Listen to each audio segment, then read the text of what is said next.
वालेकुम। हम लोग बुक 10 केमिस्ट्री पढ़ रहे हैं जिसमें हम लोग चैप्टर 1 हिस्ट्री ऑफ केमिस्ट्री पढ़ रहे हैं। पिछले लेसन में हमने पढ़ा था principles and methods in chemistry. आज हम लोग पढ़ने जा रहे हैं evolution of scientific ideas paradigms. अब ये टॉपिक जो है इसमें हमें बताया हुआ है कि एक साइंटिफिक पैराडिम, मेन हमें ये बताया हुआ है कि एक साइंटिफिक पैराडिम है क्या। तो साइंटिफिक पैराडिम एक सेट ऑफ आइडिया होता है, मेथड होता है, एक रूल होता है। बस आप ये समझ लें कि एक गाइड बुक होती है जिसमें सारे रूल्स होते हैं, मेथड्स होते हैं, आइडियाज़ होते हैं जो हेल्प करती है और गाइड करती है साइंटिस्ट को उनकी रिसर्च के अंदर। ये साइंटिस्ट को नेचुरल वर्ल्ड को अंडरस्टैंड करने की मदद करती है और उसकी डिस्कवरीज जो है एक्सप्लेन करती है। अब जो पैराडिम्स होते हैं वो साइंटिस्ट को एक कंसिस्टेंट वे गिव करते हैं स्टडी करने के लिए और नॉलेज को शेयर करने के लिए।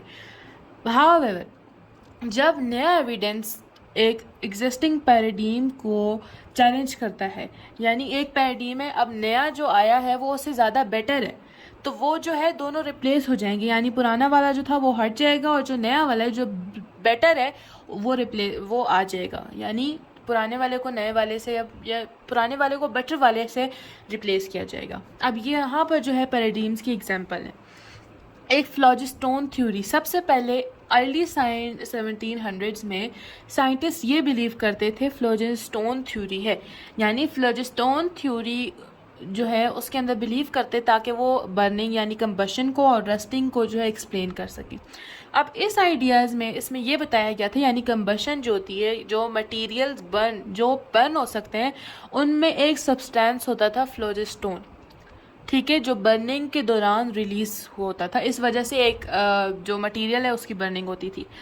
अब यहाँ पर ये एग्जांपल दी हुई है कि जब जब मेटल रस्ट होते हैं यानी उन पे जंग लगता है, तो पीपल को ये समझते थे कि वो जो डीफ्लॉजिस्टेड एयर है वो ये लोग उसको जो मटेरियल्स हैं वो उसको ऑब्जॉर्व करते हैं, इस वजह से उसमें रस्टिंग आती है, जबकि ऐसा नहीं था। आजकल के दौर में हमें ये पढ़ाया जाता है कि जो कंबशन है वो ऑक्सीजन और मॉइस्चर की वजह से या ऑक्सीजन और बाकी सब्सटेंस की वजह से जो कंबाइन होती है उसकी वजह से कंबशन होती है।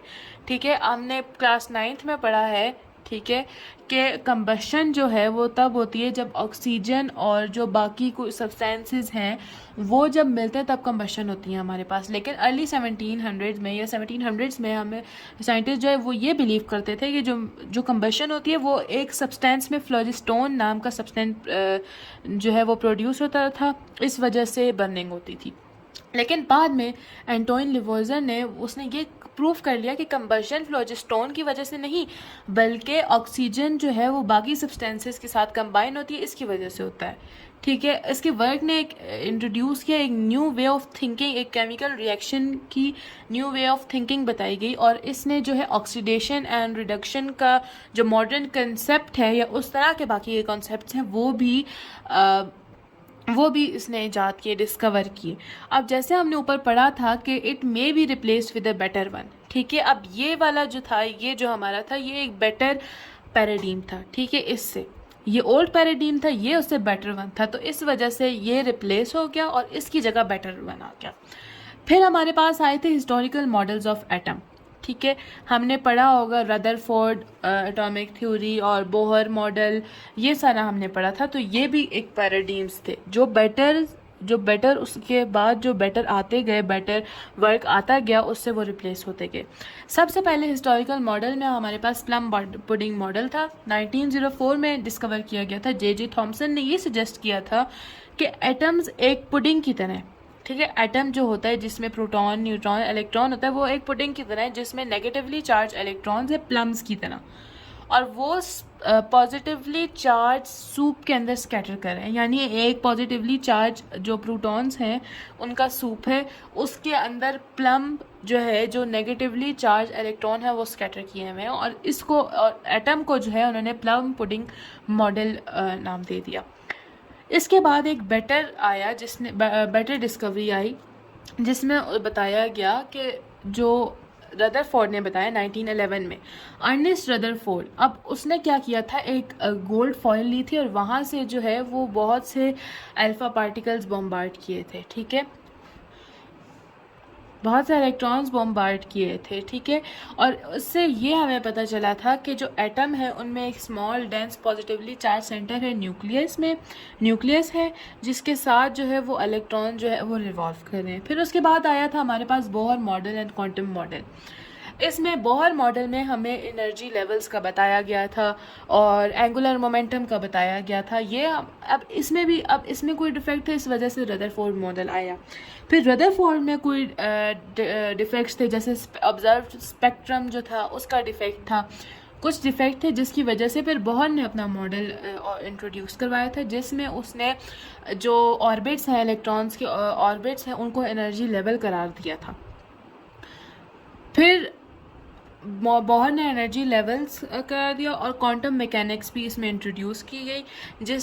अब जो एक करंट वे है, हम अभी आजकल के दौर में जो एटम्स को पढ़ते हैं, जो एटम्स को डिटरमाइन करते हैं, वो बोहर मॉडल और क्वांटम के मैकेनिक्स के ज़रिए हम लोग करते हैं। यानी इस पैराडीम को आजकल के ज़माने में हम लोग इस पैराडीम पे यकीन करते हैं। अब ये 1 2 अब नेक्स्ट है हमारे पास पीरियोडिक टेबल। जैसा कि हमने पीछे पढ़ा था, डिमिट्री मेंडलेव ने जो है पीरियोडिक टेबल क्रिएट किया था 1869 में। अब पहले ये था कि जो पीरियोडिक टेबल था उसमें जो एलिमेंट्स थे वो उनके एटॉमिक मास यानी मास नंबर के बेस पे जो थे वो अरेंज हुए थे। लेकिन बाद में हमारे पास जब मॉडर्न पीरियोडिक टेबल आया तो उसमें हमें ये बताया गया कि जो एटम्स हैं वो, अब जो मॉडर्न पीरियोडिक टेबल आया उसमें एटम्स जो है वो एटॉमिक जो उनका एटॉमिक नंबर होता है, ठीक है, उसके अकॉर्डिंग अरेंज हुए।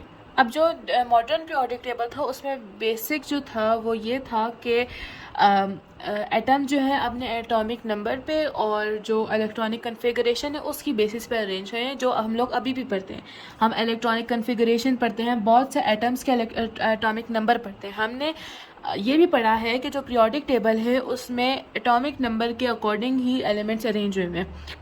यानी फर्स्ट है, फिर उसके बाद सेकेंड ऐसा एलिमेंट है जिसमें 2 एटॉमिक नंबर है, फिर उसके बाद ऐसा एलिमेंट है जिसमें 3 एटॉमिक नंबर है, और उसी तरह आगे बताया गया है।